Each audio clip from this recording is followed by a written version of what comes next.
Peggy alias Peron ini menjalani tes psikologi kedua di Gedung Direktorat Reserse Kriminal Umum Polda Jawa Barat selama hampir 8 jam. Ya, ini rencananya Bre dan juga pemirsa Peggy akan menjalani tes poligraf atau tes kebohongan pada Rabu mendatang.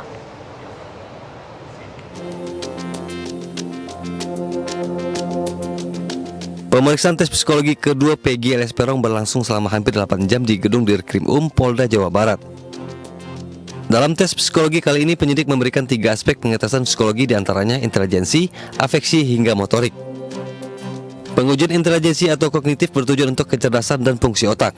Afeksi untuk menjabarkan suatu perasaan, dan motorik memeriksa organ tubuh. Meski pemeriksaan psikologi terhadap Peggy sudah dilakukan, pemeriksaan lainnya akan masih dilakukan penyidik kepada Peggy. Jadi apakah dari pemeriksaan 3 hal ini, intelijensi, kognitif, kemudian afeksi, motorik ini, apakah bisa menguatkan peristiwa pidana yang dilakukan oleh Peggy Setiawan atau tidak, ya kami tidak tahu. Cuma kalau melihat secara keseluruhan, ya, pemeriksaan kepribadian ini, ya, kami penasihat hukum itu melihat, ya, sering interaksi. Peggy Setiawan itu orang yang baik, ya, ramah, ya, kemudian dia konsisten, kemudian dia tegar. Rencananya Peggy akan kembali menjalani pemeriksaan pada Rabu mendatang dengan pengetesan poligraf atau tes kebohongan. Dari Kota Bandung, Jawa Barat, Yuan Pangestu, iNews melaporkan.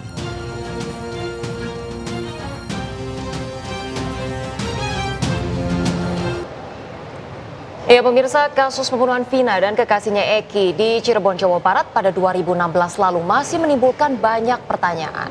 Ya, kepolisian masih memanggil sejumlah orang untuk bersaksi, bahkan Propam Polri juga akan memeriksa penyidik yang menangani kasus Vina. Lalu kenapa kasus ini begitu rumit, ya Oca, ya? Kita akan langsung tanyakan nih kepada Wakil Kepala Kepolisian Republik Indonesia tahun 2013-2014, Komjen Purnawirawan Ugroseno. Selamat pagi, Pak Ugroseno. Pagi, Pak Ugroseno. Selamat pagi, Bre sama Oca. Ya, terima kasih Pak sudah bergabung di iNews Today bersama-sama dengan kita, ya. Ya, nah ini melihat kasus perjalanan Vina ini, Pak. Anda melihatnya ada apa di balik ini semua? Karena semuanya begitu rumit, begitu lama, ya. Saksi semakin banyak gitu ya. Semakin Terus simpang siur. kepolisian juga belum mengungkap alat bukti. Betul. Ini apa yang Anda lihat dalam kasus ini, Pak? Selalu saya katakan yang pertama kepada alat bukti, ya, saya benci acara pidana.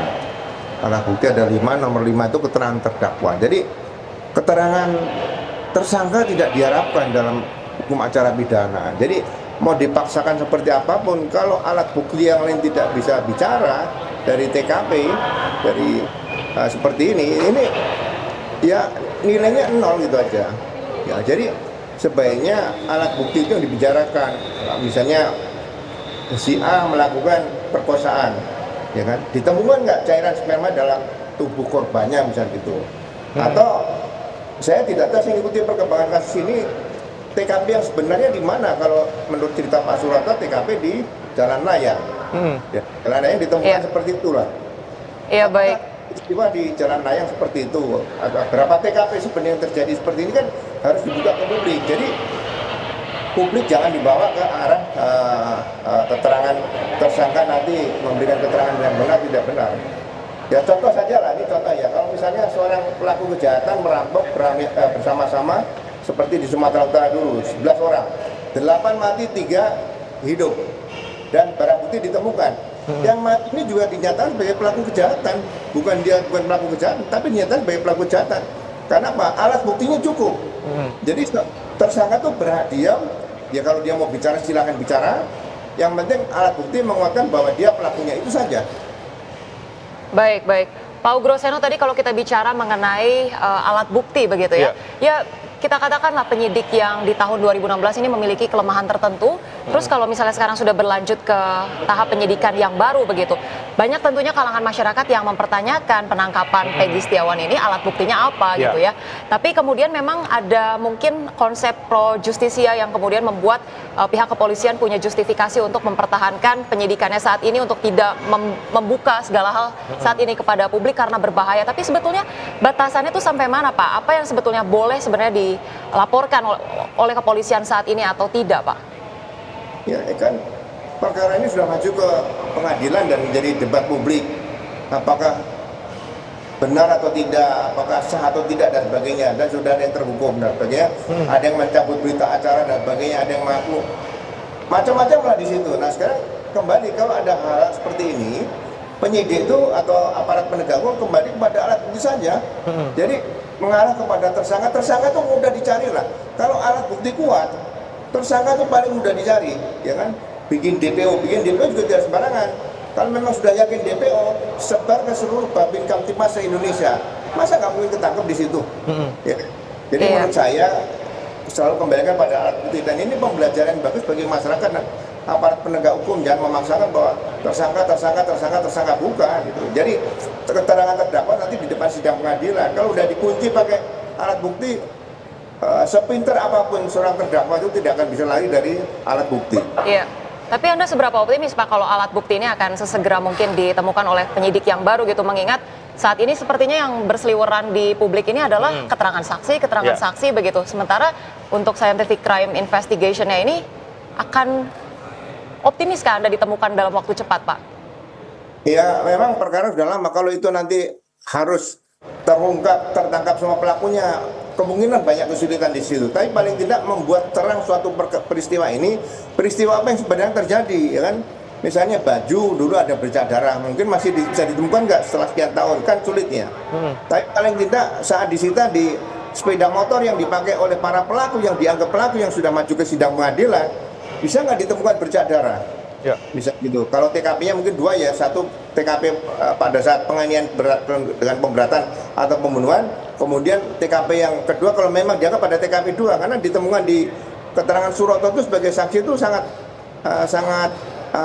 vital, sangat bagus sekali kalau mau dikembangkan. Kemudian rekaman-rekaman dalam BlackBerry, ini kenapa tidak dikembangkan? Menurut saya ya mungkin penyidik dari Cirebon atau dari Jawa Barat atau dari Bariskin berangkat aja ke Amerika, ke provider BlackBerry di sana, minta dibukakan 2016, itu saja. Ya, tapi Pak kalau sekarang fokusnya polisi justru ke Peggy yang kemudian diperiksa psikologinya, kemudian diperiksa apakah dia berbohong atau tidak, ini apakah bisa menjadi salah satu yang membantu, ataukah seharusnya polisi punya fokus ke yang lainnya seperti tadi Pak, mencari bukti-bukti ataupun petunjuk yang sudah ditemukan sejak tahun 2016?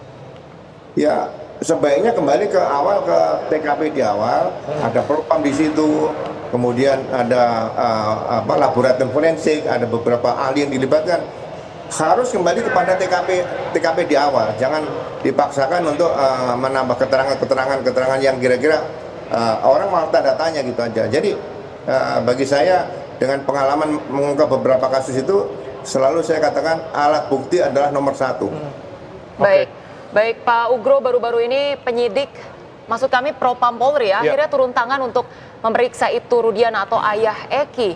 Nah, kalau seandainya ini sudah dilakukan pemeriksaan, Anda melihat bagaimana hasil pemeriksaan ini nantinya akan mungkin memberikan keadilan untuk para terpidana atau mereka yang sudah kena vonis begitu, ataukah ketika ada kesalahan prosedural? Nah, ini langkah selanjutnya ataupun pendalaman yang akan dilakukan oleh Propam Polri akan seperti apa? Iya, saya biasanya selalu mengatakan kalau ada suatu peristiwa, misalnya ada perampokan atau peristiwa seperti Vina dan Eki ini di Cirebon, yang harus dilaksanakan pertama kali adalah analisa peristiwa tersebut. Analisa pertama, misalnya begini, apakah memang ini sasarannya pembunuhan terhadap Vina, kemudian Eki juga terbawa di situ, atau sasaran pembunuhan terhadap Eki, Vina terbawa ke situ, ya kan? Atau mungkin ada alternatif ketiga, masalah geng motor, ya kan? Atau masalah alternatif keempat, mungkin ada kaitan dengan kegiatan anak-anak muda sekarang berkaitan dengan narkoba dan sebagainya. Ini semua alternatif, mungkin ada alternatif 5, 6 dan sebagainya, dibuka dulu. Nah, Propam ini bisa nanti digunakan hasil Propam untuk membuka, menganalisa beberapa kemungkinan yang terjadi dalam peristiwa pembunuhan atau penganiayaan dan pemberatan terhadap Vina dan Eki ini. Iya. Baik Pak Ugro, tapi kalau kita tarik mundur lagi ke belakang, kejanggalan ini muncul ketika memang maksud kami Ibtu Rudiana ini kan melaporkan tuh pada 31 Agustus ya. Dan kemudian juga informasinya para terpidana ini ketika itu ditangkap di hari yang sama, tanggal 31 Agustus. Apakah menurut Anda dari pihak kepolisian hal ini tuh bisa kita kategorikan sebagai pemeriksaan yang secara prosedural itu tepat atau tidak begitu, Pak Ugro? Kacamata Propam akan bisa melihat di situ, sehingga menangkap seseorang kecuali OTT ya, operasi tangkap tangan, di situ langsung ditangkap ada barang bukti. Tapi kalau belum ada barang bukti, belum ada alat bukti, bagaimana bisa mengatakan ini adalah pelakunya? Ini Propam saya rasa lebih ahli, lebih pintar daripada saya. Apalagi Kadif Propam sekarang kan mantan Wakabareskrim, mungkin harusnya lebih ahli daripada saya. Ya, jadi sekali lagi memang yang kita fokus sekarang adalah bukti ya Pak ya, Betul, untuk mengungkap betul. kasus ini Iya. semuanya. Baik. Kembali ke alat bukti saja, dikuap alat bukti. Baik. Terima kasih Pak Komjen Purnawirawan Ogro-Seno, mantan Wakapolri 2013-2014 telah bergabung bersama kami di AIS Today. Selamat beraktivitas, Pak. Salam sehat Pak, terima kasih banyak. Selamat pagi, Bram Lansa.